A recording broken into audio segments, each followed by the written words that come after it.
ऋषि दयानंद के जीवन में घटना है स्वामी श्रद्धानंद सरस्वती से संबंधित कि स्वामी श्रद्धानंद सरस्वती जब मुंशीराम थे तो मुंशीराम होते हुए ईश्वर को नहीं मानते थे, नास्तिक थे। और ऋषि दयानंद के पास गए, जाकर बोले मैं ईश्वर को नहीं मानता हूं, सिद्ध करो। तो ऋषि दयानंद ने सिद्ध कर दिया। तो बोले आपने सिद्ध कर दिया और आपके सामने कुछ न चली, लेकिन मैं अब भी ईश्वर को नहीं मानता। ऋषि दयानंद ने कहा मनवाना मेरा काम नहीं है, मानेगा तो तू जब तुझ पर ईश्वर की कृपा होगी। मेरा काम सिद्ध करने का था, ये बता सिद्ध हुआ कि नहीं हुआ। अब ये ऋषि दयानंद का उपदेश है कि उन्होंने ईश्वर को सिद्ध किया। हम तो अभी यहीं नहीं खड़े हैं। मानना कृपा होगी, तज्जपस्तदर्थ भावनम, वहां तस्मिन् सति श्वास प्रश्वास योर गति विच्छेदः, वहां जहां जाएंगे वो तो बहुत दूर का सफर है, बहुत दूर जाओगे। अभी तो यहां आओ, यहां इस स्तर पे पहली सीढ़ी पे खड़े हो। क्या हम ईश्वर को जानते हैं? क्या हम ईश्वर को जानते हैं? ये बड़ी समस्या है। ईश्वर है क्या? क्या ईश्वर सिद्ध होता है? क्या ईश्वर सिद्ध नहीं होता? दूसरा नियम आर्य समाज का सुनाओ। अभी बहुत सारे लोग कह रहे थे आजर है, अमर है। बोलो, शुरू हो जाओ। ईश्वर सच्चिदानंद स्वरूप, निराकार, सर्वशक्तिमान, बहुत दूर चली गई, एकदम आखिरी में चली गई। फिल्म शुरू हुई और दी एंड आ गया। ऐसे नहीं। ईश्वर सच्चिदानंद स्वरूप, निराकार, सर्वशक्तिमान, न्यायकारी, दयालु, अजन्मा, अनंत, निर्विकार, अनादि, अनुपम, सर्वाधार, सर्वेश्वर, सर्वांतर्यामी, अजर, अमर, अभय, नित्य, पवित्र और सृष्टि करता है। और फिर आगे एक छोटी सी लाइन है, उसी की उपासना करना योग्य है। तो आज मेरा विषय यही था कि हम ये जाने कि हमारी जमीनी हकीकत क्या है। तो आइए जानते हैं ईश्वर है या नहीं है। ईश्वर को जानने का प्रयास करते हैं, ईश्वर है या नहीं। सबसे पहले तो अस्तित्व की चर्चा करते हैं। ऐसा कोई चीज एग्जिस्ट करती भी है या नहीं करती?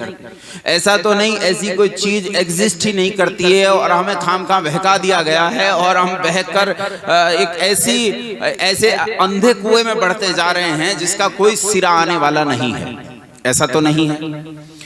बहुत सारे लोग ये मानते हैं संसार में कि ईश्वर नाम की कोई वस्तु है ही नहीं। है ही नहीं तो ऐसी चीज के पीछे काहे जाना जो है ही नहीं संसार में।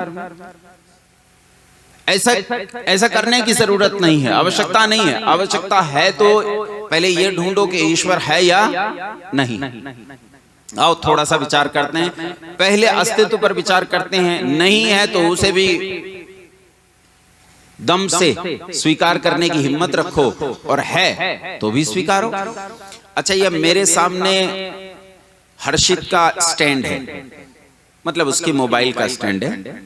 ये जो सामने स्टैंड है, अब ये स्टैंड को देखो ध्यान से। ये एक मशीन है। इस मशीन में एक कैमरा लगाया गया है और उस कैमरे से इस मंच को शूट किया जा रहा है। ये अगर नहीं हो तो उस लड़के को इसे हाथ में पकड़ना पड़ेगा, और वो हाथ में पकड़ेगा तो ये हिलेगा। उतना बढ़िया नहीं बन पाएगा जितना अभी बन रहा है। ये एक मशीन है और इसे कमाल के तरीके से इन्होंने बनाया है। ये ऊपर जा सकता है, नीचे जा सकता है, ऊंचा हो सकता है, ये थोड़ा तिरछा हो सकता है, इसे ऊपर यूं घुमाया जा सकता है। इसमें बहुत सारी सुविधाएं हैं कि इस कैमरे को हम कैसे एडजस्ट करें। अच्छा, उत्तर देना चुप मत। मैं फिर कहता हूं भाषण देने नहीं बैठा हूं, चर्चा करने बैठा हूं। अच्छा ये बताओ, ये स्टैंड कहां से लाए थे हर्षित? हैं? अच्छा, हर्षित कहता है दिल्ली से लाया था, लेकिन मैं कहता हूं दिल्ली से नहीं लाया। एक दिन जब सुबह सो के उठा हर्षित तो इसके कमरे में स्टैंड रखा था, ये अपने आप बन गया। मानोगे मेरी बात? क्यों नहीं? क्यों सत्य नहीं है? मैं बता तो रहा हूं। मंच पर बैठा हूं, सफेद कपड़े पहन रखे हैं, धोती बांध रखी, और क्या चाहिए? मैं बता तो रहा हूं कि ये स्टैंड जो है रात्रि में अचानक अपने आप बन गया। इनके कमरे में 3-4 लोहे की डंडी पड़ी थी, कुछ प्लास्टिक पड़ी थी टूटी हुई। अचानक इनके यहाँ स्पार्क हुआ, जोर का धमाका हुआ और ये स्टैंड बन गया। मानोगे? नहीं मानोगे। क्या लगता है, इस स्टैंड को किसी ने बनाया कि अपने आप बना? किसी ने बनाया? क्यों क्यों लगता है किसी ने बनाया? मैं तो बता रहा हूं, ये देखो कटी वस्त्र बांधा है मैंने, बाबा जी की बात तो माननी पड़ती है। लोग तो खीर खा जाते। अच्छा, वो उनका बताने का तरीका भी ऐसा है, मुझे ऐसा लगा जैसे वो खीर परोस दी गई है, नहाई हुई। पर ये समझिए, मैं आपको कह रहा हूं कि ये अपने आप बना है। आप मेरी बात नहीं मान रहे, आप मान रहे हो कि इस स्टैंड को किसी ना किसी ने बनाया। क्यों मानते हो ऐसा? अच्छा, ये देखो ये माइक, ये बताओ, ये अपने आप बना के किसी ने बनाया? बनाया। क्यों मानते हो ऐसा? अच्छा, ये घड़ी, ये सामने ये जो घड़ी है ना, यहां देखो ऊपर इस डंडे पर लगी हुई है घड़ी, चल नहीं रही है, एकदम बेकार है। चल रही है क्या? क्या बजा है इसमें? 4 बजे डॉक्टर साहब, 4 बजे ठीक नहीं चल रही। लेकिन ये बताओ, ये खराब घड़ी जो 8 बजे को 4 बता रही है, ये अपने आप बनी कि किसी ने बनाई है? किसी ना किसी ने। क्यों लगता है आपको कि ये किसी ने बनाया? क्या पता अपने आप बना हो? क्यों नहीं हो सकता? क्या पता अपने आप बना हो? सोचो, क्या पता अपने आप बन गया हो? क्यों नहीं बना? बताओ, क्या चीज है इन तीनों में जिसके कारण मानते हो इन्हें किसी ने बनाया, अपने आप नहीं बनी? सोचो, देखो, ये जो माइक है, ये जो स्टैंड है, ये जो घड़ी है, इन्हें मानते हो कि इन्हें किसी ना किसी ने बनाया, और उसका कारण है इन तीनों के अंदर एक निश्चित व्यवस्था है। बोलो हाँ के ना? है ना?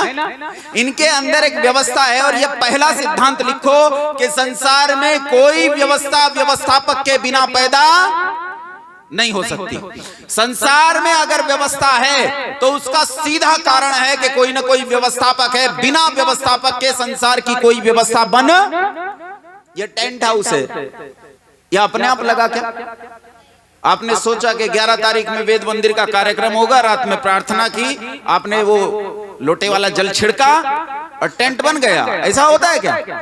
नहीं होता, क्योंकि एक व्यवस्था है, और व्यवस्थाएं बिना बनाए नहीं बनती। व्यवस्थाओं को बनाना पड़ता है। बिना व्यवस्थापक के संसार में कोई व्यवस्था पैदा नहीं हो सकती। व्यवस्था है तो सिद्धांत लिखो कि व्यवस्थापक है। बिना व्यवस्थापक के व्यवस्था का होना झूठी बात है, कल्पना है, मूर्खता है, अंधविश्वास है। सच ये है कि व्यवस्था है तो व्यवस्थापक निश्चित है।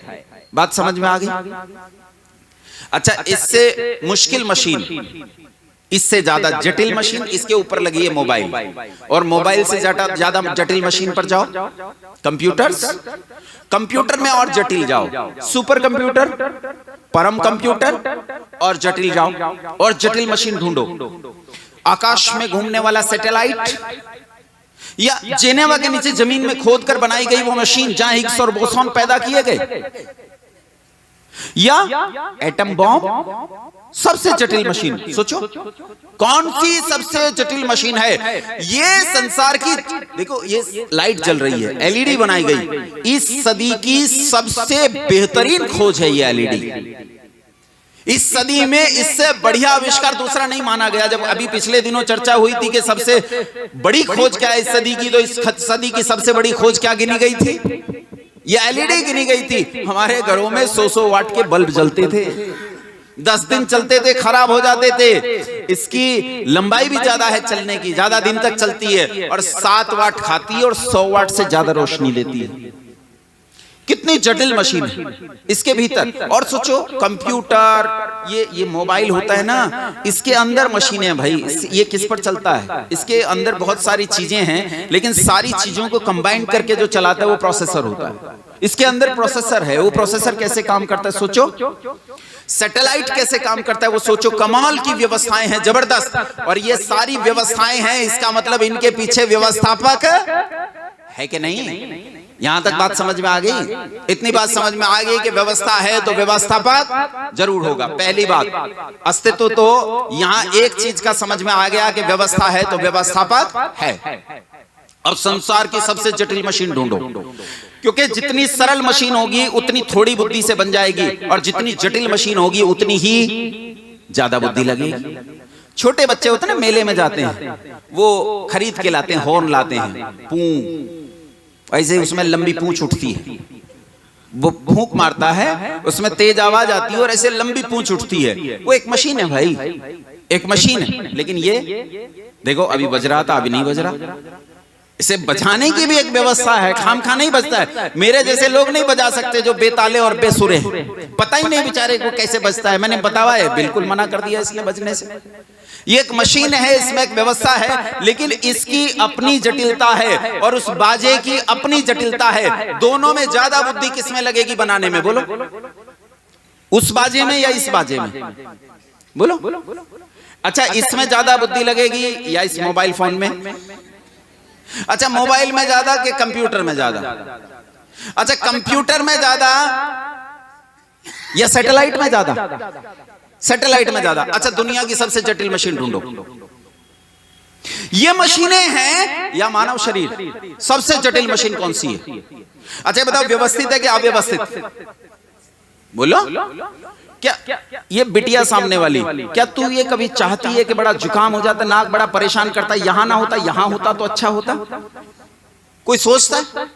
कोई सोचता है भाई ये ऐसा नहीं, किसी और तरह का होता यार, एक पूंछ होती तो आनंद आ जाता, दोनों हाथों से रोटी खाता, पूंछ से मक्खी उड़ाता रहता। क्या आपको कभी कभी लगता है दो कान कम लगते हैं? मुझे तो और बारीकी से सुनने की आदत है, यहां 6-7 कान लटके होते, या एक आध कान मेरे हाथ में होता।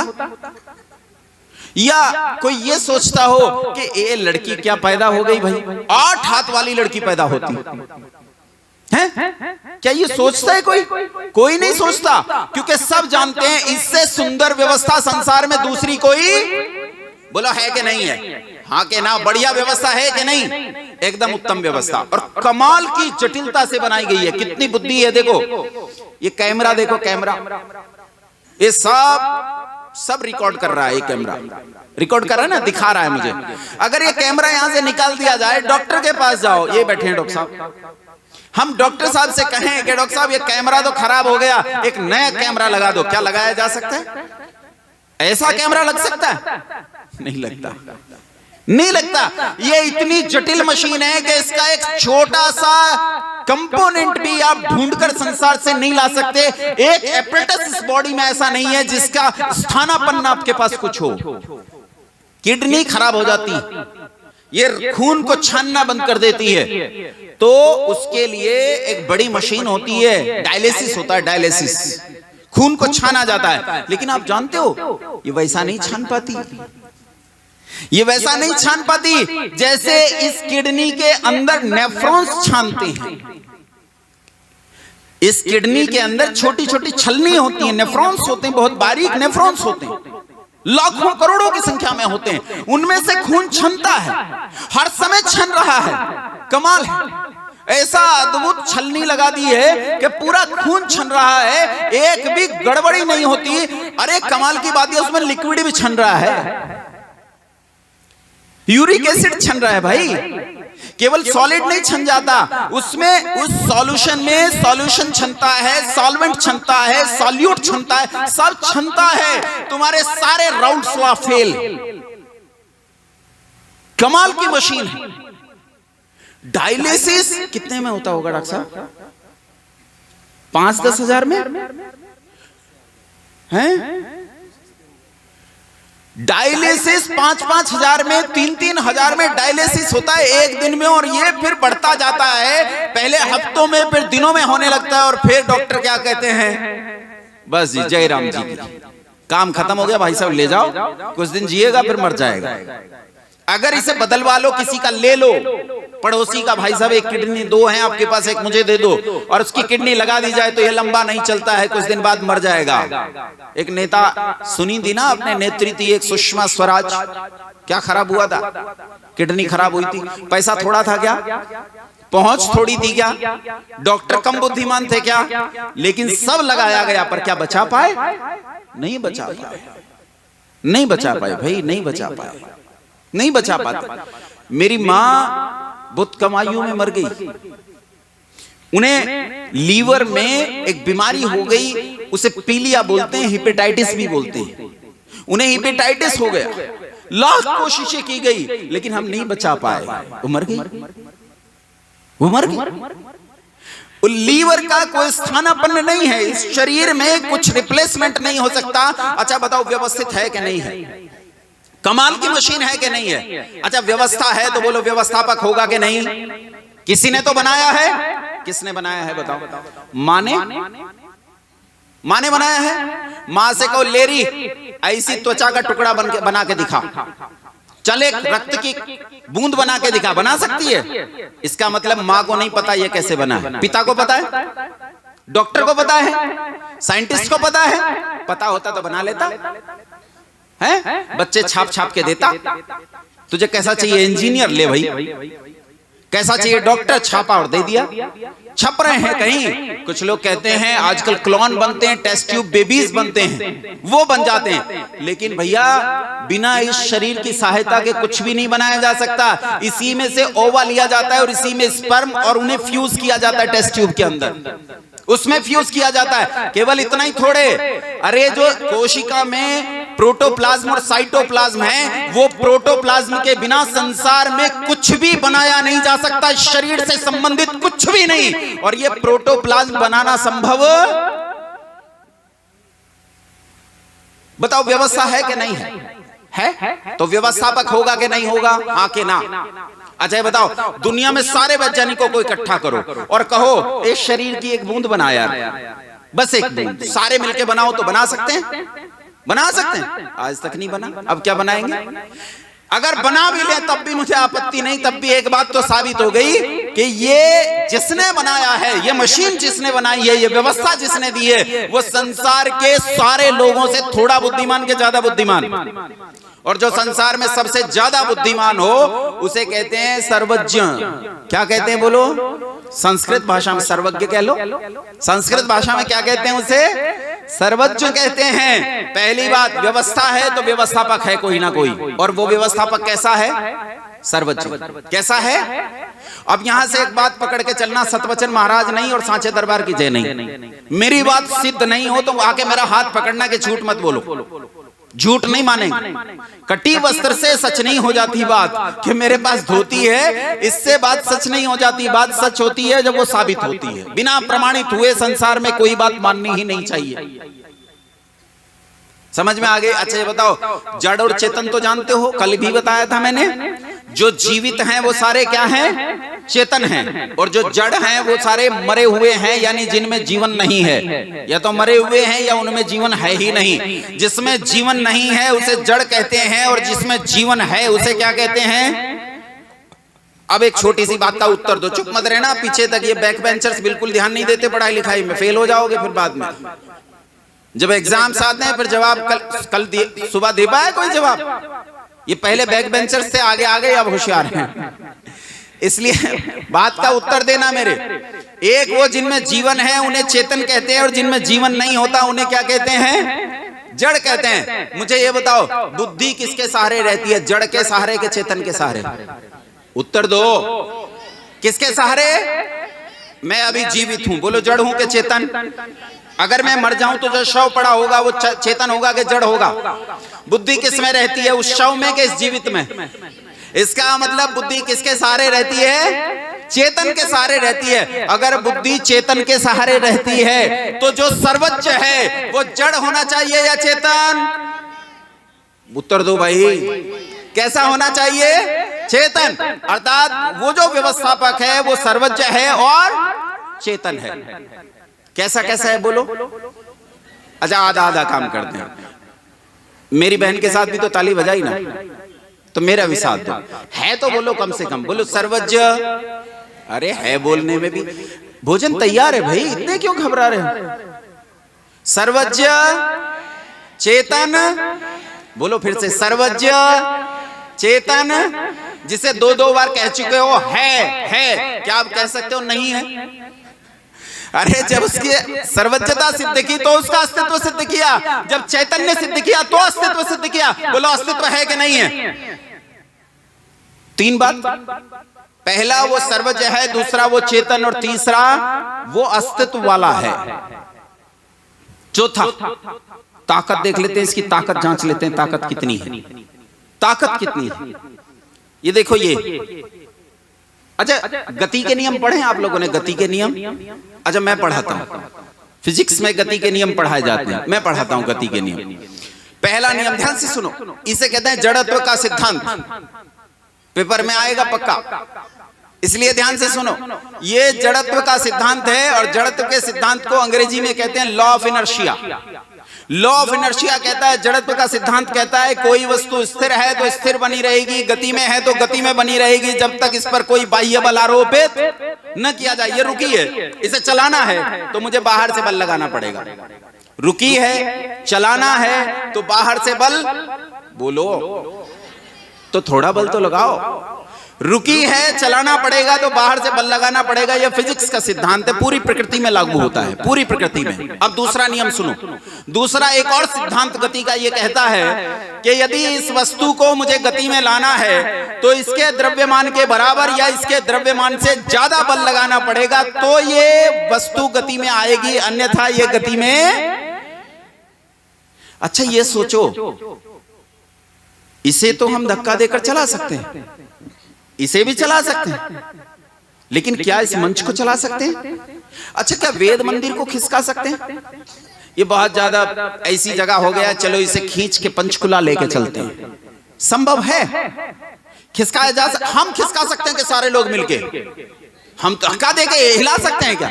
नहीं हिला सकते। लेकिन ये तो एक वेद मंदिर है, अब पूरे चांदपुर की सोचो, पूरा चांदपुर हिला सकते हैं? नहीं। और फिर बिजनौर, और फिर उत्तर प्रदेश, और फिर भारतवर्ष, हिमालय पर्वत, आल्पस, रॉकी, गंगा नदी, नील नदी, कितनी बड़ी पृथ्वी है। लेकिन जानते हो जिस मोटरसाइकिल पर बैठकर चलते हो इसकी गति क्या होती है? 60 किलोमीटर प्रति घंटा, 70 किलोमीटर प्रति घंटा। अच्छा कोई माइकल शूमाकर 150 किलोमीटर प्रति घंटा की रफ्तार से चला सकता है? कोई होगा है? अच्छा एक आदमी है, मैं जानता हूं कि वो 500 किलोमीटर प्रति घंटा की रफ्तार से बाइक चला लेता है। मैं आपसे कहता हूं कि इस बाइक के पीछे बैठो, इस आदमी के पीछे बैठो, ये आपको दिल्ली लेकर जाएगा, यूं जाओगे? क्यों नहीं जाओगे? क्योंकि ये जाएगा ही नहीं। आपको लगता है ये दिल्ली तक जाने वाला नहीं है। 500 किलोमीटर प्रति घंटा की रफ्तार से जो जा रहा है ये दिल्ली तक नहीं पहुंचेगा। हमारी आबादी इतनी कम नहीं है भाई, डेंसिटी बहुत ज्यादा है, कहीं ना कहीं बेचारा भिड़ जाएगा और मरेगा। हम क्यों मरे? 500 किलोमीटर प्रति घंटा की रफ्तार से चलने वाली बाइक पर बैठने से इनकार करते हो, लेकिन आप जानते हो कई लाख किलोमीटर प्रति घंटा की रफ्तार से दौड़ने वाली पृथ्वी पर बैठे हो। ये पृथ्वी सूर्य के चारों ओर चक्कर लगा रही है और कई लाख किलोमीटर प्रति घंटा की रफ्तार से दौड़ रही है, और इस सब को लेकर दौड़ रही है। और कमाल की बात है हमारे सिर का बाल भी नहीं हिलता। और आपको डर लग रहा है? किसी को डर लग रहा है? 500 किलोमीटर प्रति घंटा पे डर लगता है, लेकिन कई लाख किलोमीटर प्रति घंटा की रफ्तार पे डर नहीं लगता, क्योंकि आप जानते हो कि इसका जो ड्राइवर है वो कमाल का है, वो जबरदस्त है, वो ऐसी ड्राइविंग करता है कि आज तक कोई एक्सीडेंट नहीं हुआ। वो ऐसा चलाता है, वो अद्भुत है, वो ऐसा चलाता है। एक परमाणु के भीतर जो दिखाई नहीं देता, उसके भीतर एक ही ऑर्बिटल में 2 इलेक्ट्रॉन चक्कर लगा रहे हैं। एक क्लॉकवाइज घूमता है स्पिन में और एक एंटी क्लॉकवाइज घूमता है, और चक्कर लगा रहे हैं, लेकिन आज तक एक्सीडेंट नहीं हुआ। और इतनी बड़ी पृथ्वी जो चला रहा है, इस पृथ्वी का भी आज तक कोई एक्सीडेंट। अच्छा जो इतनी बड़ी पृथ्वी को उसके द्रव्यमान से ज्यादा बल लगाकर धकेल रहा है, बताओ दुनिया में उससे ज्यादा ताकत वाला कोई होगा? तो दुनिया में सबसे ज्यादा ताकत वाला, और जो दुनिया में सबसे ज्यादा ताकत वाला हो उसे कहते हैं सर्वशक्तिमान। क्या कहते हैं बोलो? अब सर्वशक्तिमान शब्द को भी समझ लेना। सर्वशक्तिमान शब्द का अर्थ यह नहीं है कि जो चाहे वो कर सके। सर्वशक्तिमत्ता क्या होती है इसे समझो। एक आदमी बीमार है, वेंटिलेटर पर है। टाइम तो नहीं हुआ मेरा? हाँ मुझे लगा आप देख रहे हैं मुझे बहुत ध्यान से। हाँ, मुझे संचालकों से बहुत डर लगता है। मैं अध्यापक पुत्र हूं तो ये मुझे अध्यापक की कोटि में लगते हैं, और अध्यापक का पुत्र जो होता है बेचारा विद्यालय में पिटता है, फिर घर आके पिटता है, इसलिए डर भीतर बैठ जाता है। जो पृथ्वी को इस तरह चला रहा है वो सर्वशक्तिमान, और सर्वशक्तिमान शब्द का अर्थ क्या है उसे समझने का प्रयास करें। किससे कहते हैं सर्वशक्तिमान? एक आदमी बीमार है, इसके फेफड़ों पर एक मशीन लगाई गई है, वेंटिलेटर, जिससे इसे सांस दिया जा रहा है, और ये उस मशीन के सहारे जिंदा है। लेकिन फिर धीरे धीरे क्या होता है, फिर धीरे धीरे क्या होता है कि ये व्यक्ति का स्वास्थ्य ठीक होता है, इसमें थोड़ी ताकत आई। क्या आई? शक्ति आई, थोड़ी शक्ति आई। शक्ति आई तो साधन की जरूरत घट गई, अब इसे वेंटिलेटर की कोई जरूरत नहीं, ताकत और बढ़ी, ताकत और बढ़ी, तो अब तक ये लेटा रहता था, बैठने लगा, अब इसे लेटने की जरूरत समाप्त हो गई। अब ताकत और बढ़ी तो ये बिस्तर से उठ गया और किसी तरह वॉकर लेकर चलने लगा, अब इसे बिस्तर की कोई जरूरत।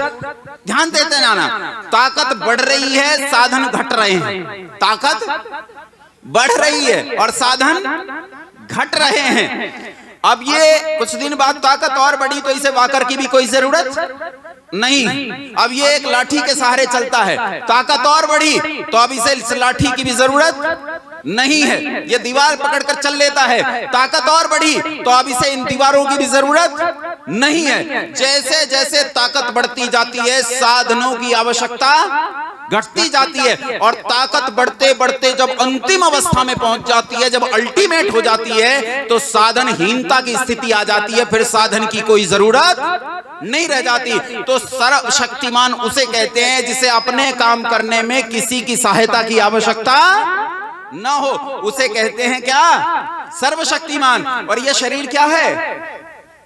साधन। शरीर क्या है? साधन। वो इतना ताकतवर है कि उसे इस साधन की कोई आवश्यकता नहीं है, इसलिए उसका अपना कोई आकार नहीं है, और जिसका कोई आकार नहीं होता उसे क्या कहते हैं? भाई मैं सिद्ध ना कर दूं तो आगे ना बढ़ जाऊं, ये ध्यान रखना। मैंने अब तक 5 बातें आपको दिखाई, फिर करना 21 थे, जल्दी जल्दी करने, 10 मिनट बची हैं बस। पहला हमने सिद्ध किया था व्यवस्था है तो व्यवस्थापक है। दूसरा सबसे ज्यादा बुद्धिमान है, इसलिए क्या कहते हैं? सर्वज्ञ। दूसरा बुद्धिमान है, इसलिए कैसा होगा? जड़ के चेतन, चेतन है इसलिए सत है 3। चौथा ताकत में कैसा है? सर्वशक्तिमान, अर्थात इसे अपने काम करने में किसी की सहायता की जरूरत, इसे किसी चीज की भी जरूरत नहीं है, इसलिए इसे किसी साधन की जरूरत नहीं है, तो शरीर की भी जरूरत नहीं है, इसलिए ये कैसा है? आकार में बोलो, निराकार है। कहां रहता है? कहां रहता है? क्या पता मक्का मदीना में रहता हो, क्या पता कैलाश पे रहता हो, गंगा मैया में रहता हो, क्या पता यरूशलेम में रहता हो, क्या पता ननका साहिब में रहता हो, क्या पता अपने वाली शाकुंभरी में रहता हो, क्या पता हरिद्वार में हो। कहां रहता है? कहां रहता है? कहां? सोचो, सोचो कहां रहता है? अच्छा ये बताओ, इतने बड़े ब्रह्मांड की व्यवस्था को चला रहा है, ये तो समझ गए। अगर व्यवस्थापक एक स्थान पर रहे तो व्यवस्थाओं को कैसे चलाएगा? सुनो ध्यान से। मैं पहले एक विद्यालय में प्रधानाचार्य हुआ करता था, तो उस समय का बताता हूं आपको कि मेरे विद्यालय में एक कक्षा में, बड़ी कक्षा थी, 11वीं 12वीं के छात्र थे, और उनमें आपस में झगड़ा हुआ और एक ने दूसरे का सर फोड़ दिया। मैं तो अपने ऑफिस में था, मैं तो अपने कार्यालय में था, वहां बैठा था, क्या मुझे जानकारी रही होगी? अगर रहती तो मैं सिर फोड़ने देता ही नहीं, मुझे जानकारी नहीं थी। उन्होंने सर फोड़ दिया तो मुझे जानकारी कैसे होगी? चपरासी ने दौड़कर बताया कि वहां आप जाकर देखिए तो एक ने दूसरे का सर फोड़ दिया, खून बह रहा है, बहुत चोट लगी है। अच्छा मैं दौड़कर वहां गया, दौड़कर वहां गया, लेकिन इतने में वो लोग घूमकर दूसरे रास्ते से मेरे ऑफिस पहुंच गए। मैं पहुंच गया कहां? कक्षा में, और वो कहां पहुंच गए? मेरे कार्यालय में, और वहां फिर झगड़ा हुआ, और अब की बार जिसका सर फूटा था उसने पहले वाले का भी फोड़ दिया। जो एक स्थान पर रहेगा क्या वो व्यवस्थाओं को कभी मुकम्मल तरीके से संभाल सकता है? एक स्थान पर रहने वाला व्यक्ति दूसरे स्थान की व्यवस्था को कैसे संभालेगा? मान लो यहां से 2000 प्रकाश वर्ष दूर एक और पृथ्वी है जिस पर जीवन चलता है, वहां किसी ने गड़बड़ कर दी और ये यहां से चला उसे सुधारने के लिए। जब चला तो मानो इसे 1 प्रकाश वर्ष दूर करने में 1 सेकंड लगता है, तो कम से कम 2000 सेकंड तो लगेंगी। और जैसे यहां से निकला यहां गड़बड़ हो गई, तो भाई साहब को 2000 सेकंड जाने में लगेंगे और 2000 सेकंड वापस आने में लगेंगे। तब तक यहां और गड़बड़ हो चुकी होंगी। लेकिन ताज्जुब तो यह है, अगर ऐसी लाखों करोड़ों पृथ्वियां हो तब कैसे संभालेगा? लेकिन ये बताओ संभल रही हैं कि नहीं? अरे मैंने बताया इतनी सूक्ष्मता से संभाल रहा है कि परमाणु के भीतर एक ही ऑर्बिटल में चक्कर लगाने वाले इलेक्ट्रॉन्स में भी आपस में टक्कर नहीं होती है। नहीं होती है भाई, बिल्कुल नहीं होती है।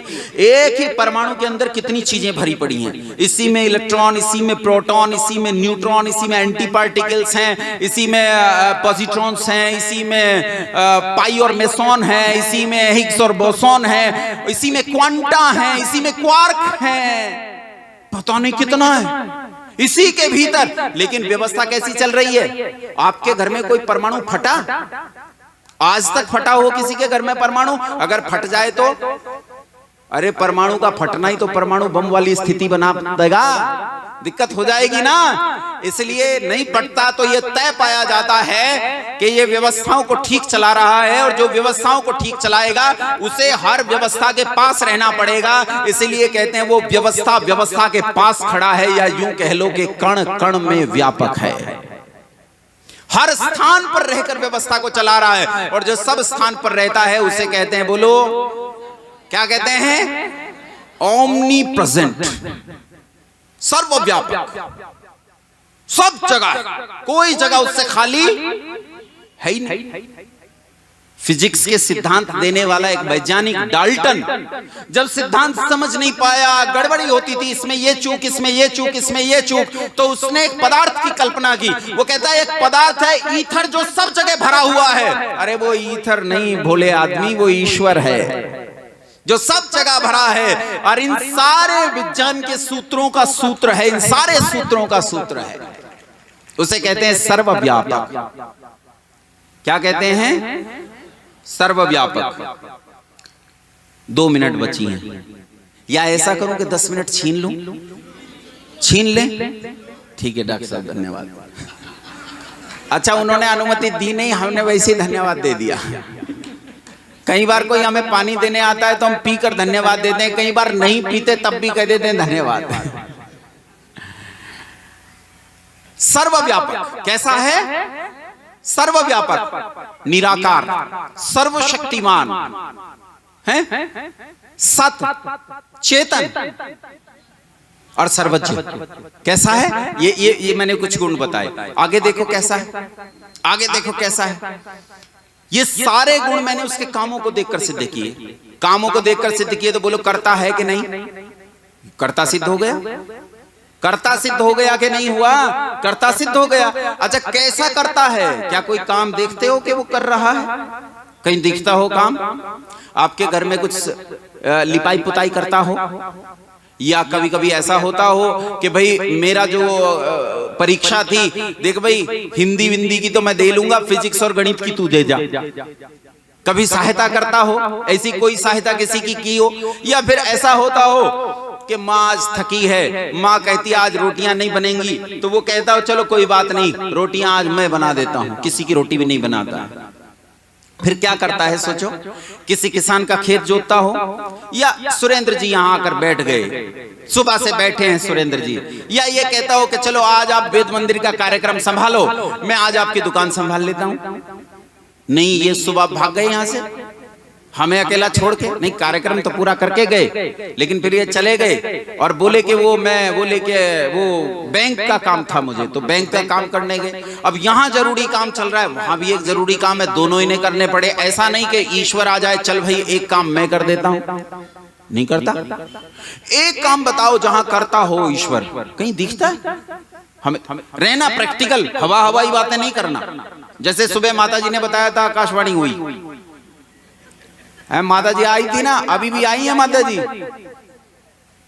आई हैं? हाँ बैठी है माता जी, मुझे नहीं दिख रही वैसे। हाँ ये बैठी हैं, यही है ना, ये नहीं थी। अच्छा अच्छा अच्छा, माँ सारी एक जैसी होती हैं इसलिए गलती हो गई। तो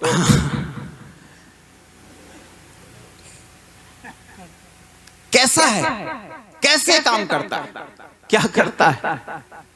आकाशवाणी करता है, चमत्कार करता है, चमत्कार है, क्या करता है? क्या चांद के 2 टुकड़े कर सकता है? ये किए हों कभी? हैं? वैसे एक व्यक्ति है जिसने बताया कि भाई हमारे गुरुजी ने चांद के 2 टुकड़े कर दिए थे, चांद के 2 टुकड़े कर दिए। ऐसा भी, ऐसे भी लोग हैं, ऐसा भी संप्रदाय है जो कहता है हमारे गुरुजी ने चांद के 2 टुकड़े कर दिए थे। मैंने कहा कर दिए थे वो तो बात समझ में आ गई, पर सिले किसने, किसने किए थे 2 टुकड़े, ये मैं आपको बताऊंगा नहीं, नहीं तो आप समझ जाओगे कि मैं मोहम्मद की बात कर रहा हूं, तो उसे छोड़ देते हैं। ये समझिए कि करता कैसे, क्या करता है, कहां करता है। तो इसका एक कमाल का उदाहरण है, जब मैं मेरी मां के पेट में था, हैं, तो वहां मेरा निर्माण चल रहा था। इस निर्माण को मां नहीं करती, पिता नहीं करता, डॉक्टर नहीं करता, साइंटिस्ट नहीं करता, लेकिन निर्माण कैसा है, व्यवस्थित के अव्यवस्थित। मां के पेट में, मेरी मां के पेट में। आपकी मोटरसाइकिल होती है ना, वो 100 से 150 सीसी की होती है, किसी किसी की 200-250 सीसी की होती है, पर मेरी मां तो 60-70 सीसी की होती है। मां कितनी होती है, यूट्रस कितना सा होता है, इतना सा यूट्रस 60-70 सीसी का, लेकिन उतने से यूट्रस में संसार की सबसे जटिल मशीन का निर्माण चल रहा है, संसार का सबसे कमाल का कैमरा बनाया जा रहा है, संसार का सबसे उत्तम रिसीवर बनाया जा रहा है, एक कोशिका से दूसरी कोशिका को सिला जा रहा है। और कमाल की बात यह है, पैदा होने के बाद सिलाई दिखाई,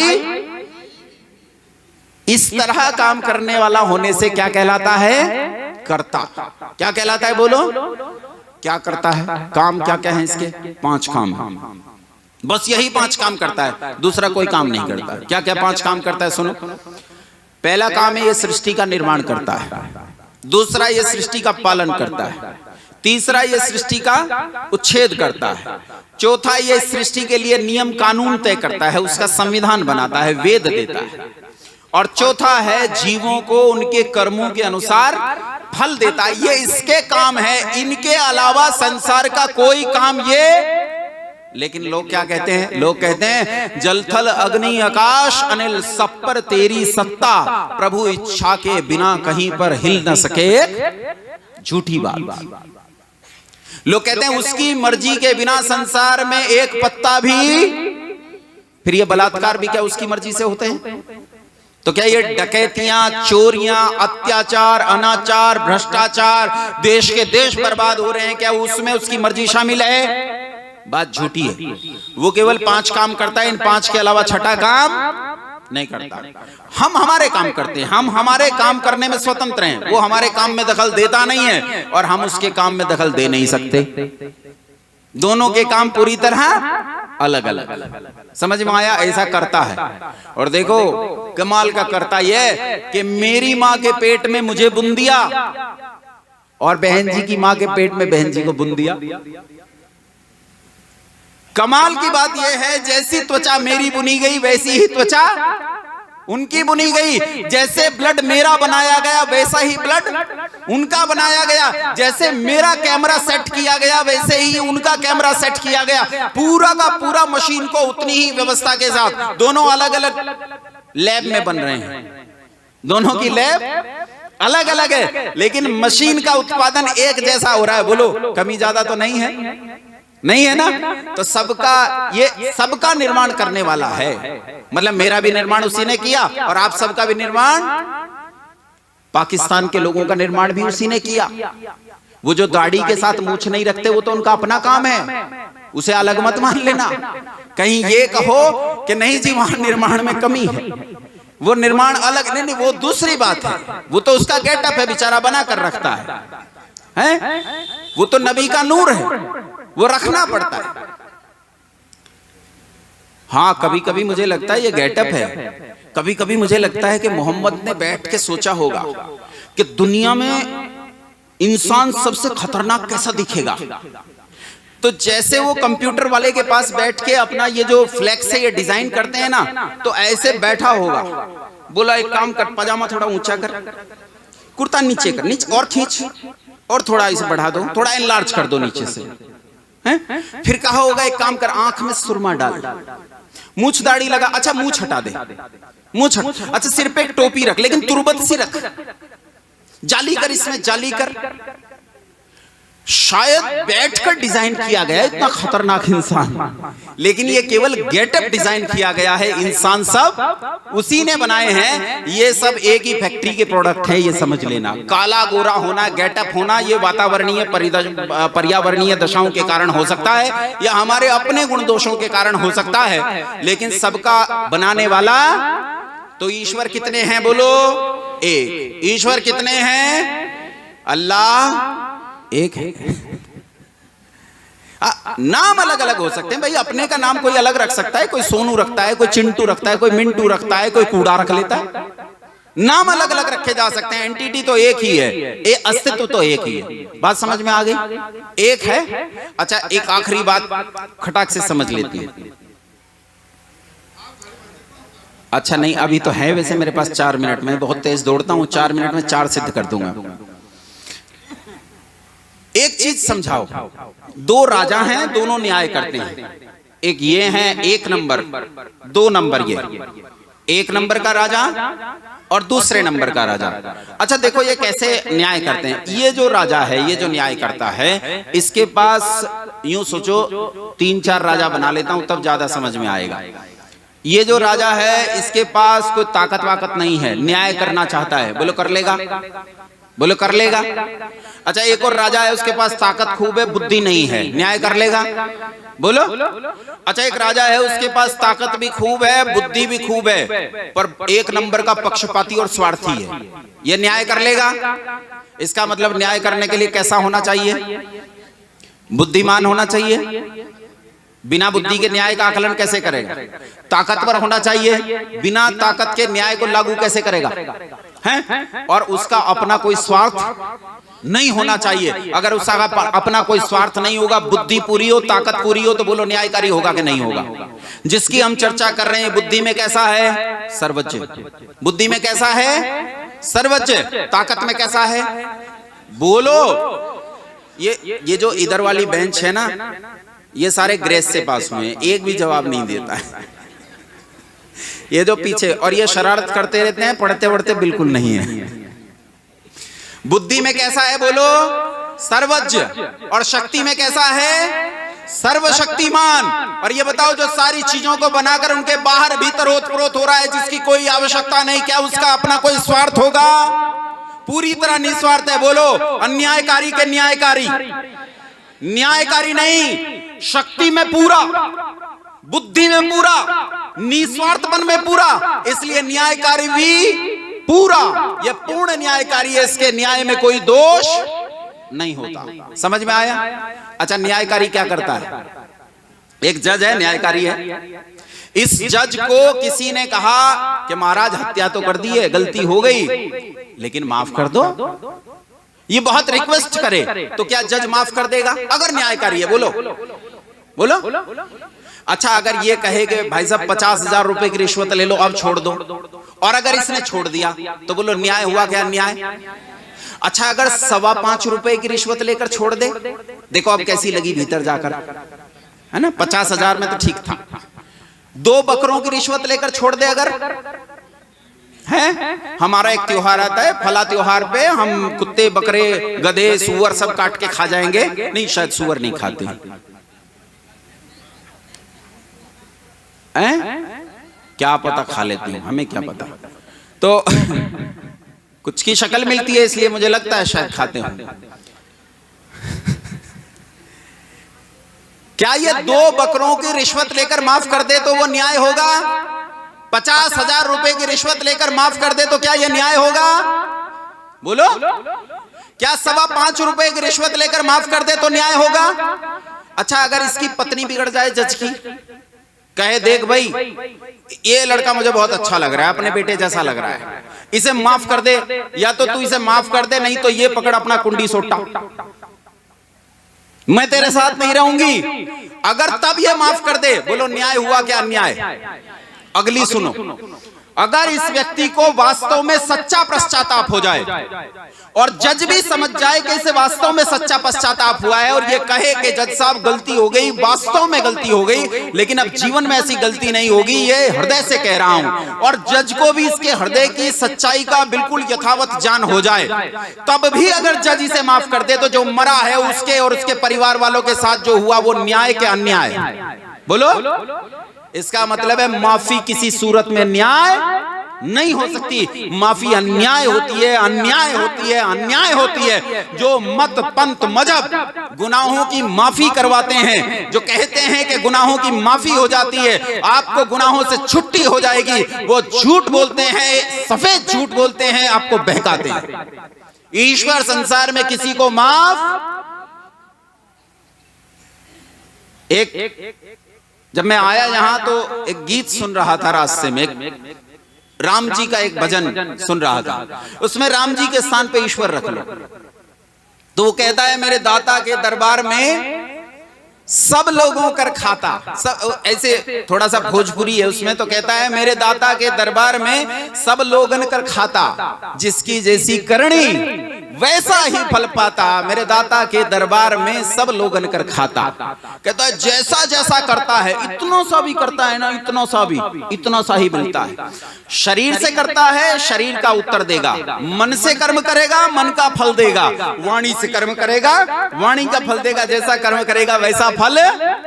बोलो कैसा है? पूर्ण न्यायकारी। कैसा है? ये न्याय सब पर एक जैसा बरसता है, पूरी दुनिया पर, इसलिए दयालु है। इसलिए कैसा है? अब जल्दी जल्दी समझो, जल्दी जल्दी समझो, ये केवल चेतन है।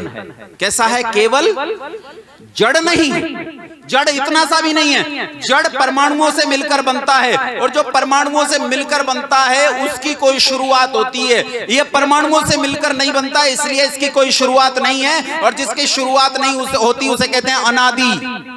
क्या कहते हैं उसे? अनादि। और जिसका आदि ही नहीं है, जिसकी शुरुआत नहीं है, उसका कोई अंत होगा क्या? इसलिए वो अनंत है। कैसा है? 12 हो गए भाई, आप लोग गिन रहे हो कि नहीं मुझे पता नहीं, गिनते रहना। 11वां वो अनादि है और 12वां वो अनंत है। और जब इसका कोई आदि नहीं है, इसका अर्थ है इसका कभी कोई जन्म नहीं हुआ, और जिसका जन्म नहीं होता उसे कहते हैं अजन्मा। क्या कहते हैं? अजन्मा। और जिसका जन्म नहीं होता वो मरेगा क्या? अच्छा बताओ, मृत्यु का कारण क्या है? जन्म। कोई कहता है मैं मृत्यु से छूटना चाहता हूं, जन्म ना ले, छूट जाएगा। जन्मेगा तो मरेगा, ये जन्मा ही नहीं है इसलिए मरता भी नहीं है। 13वां ये अजन्मा है और 14वां ये अमर है। कैसा है? जब परमाणुओं से मिलकर नहीं बनता तो भैया ये पुराना भी नहीं होता, और जो पुराना नहीं होता उसे संस्कृत भाषा में कहते हैं अजर। कैसा है? बोलो कैसा है? एक एक परमाणु के भीतर है, आत्मा का भी आत्मा है, आत्मा के भी भीतर रहता है, सर्वांतर्यामी है। कैसा है? बोलो सर्वांतर्यामी है। कभी पैदा नहीं हुआ, कभी मरेगा नहीं, हमेशा से है, हमेशा तक रहेगा। जो ऐसा होता है उसे कहते हैं नित्य। क्या कहते हैं उसे? 3 शब्दों से जानते हैं इसी चीज को, नित्य, शाश्वत और सनातन। तीनों का एक ही है। 3 और जोड़ो, कितने हो गए?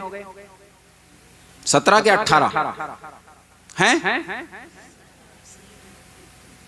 एक बार दूसरा नियम बोलो तो, ईश्वर सच्चिदानंद स्वरूप, सर्वशक्तिमान, न्यायकारी, दयालु, अजन्मा, अनंत, निर्विकार। निर्विकार कई सारे छूट जाते हैं। निर्विकार भाई, जब ये किसी पदार्थ से मिलकर नहीं बनता तो ध्यान रखना, चेतना में विकार पैदा नहीं होता है, जड़ में विकार पैदा होता है। दुनिया में 3 चीजें हैं, उन 3 चीजों को बांटोगे तो बस 2 ही में आ जाती हैं। एक चेतन है, और एक वो है जो चेतन नहीं है। तो जो चेतन है, जो शुद्ध चैतन्य है, उसमें कोई विकार पैदा नहीं होता, क्योंकि यह परिणामी नहीं है। परिणामी होती है प्रकृति, इसमें प्रकृति सम्मिलित नहीं है, इसलिए इसमें कोई परिणाम नहीं आता, तो इसमें कोई विकार पैदा नहीं होता, इसलिए इसे क्या कहते हैं? निर्विकार। कितने हो गए? 19।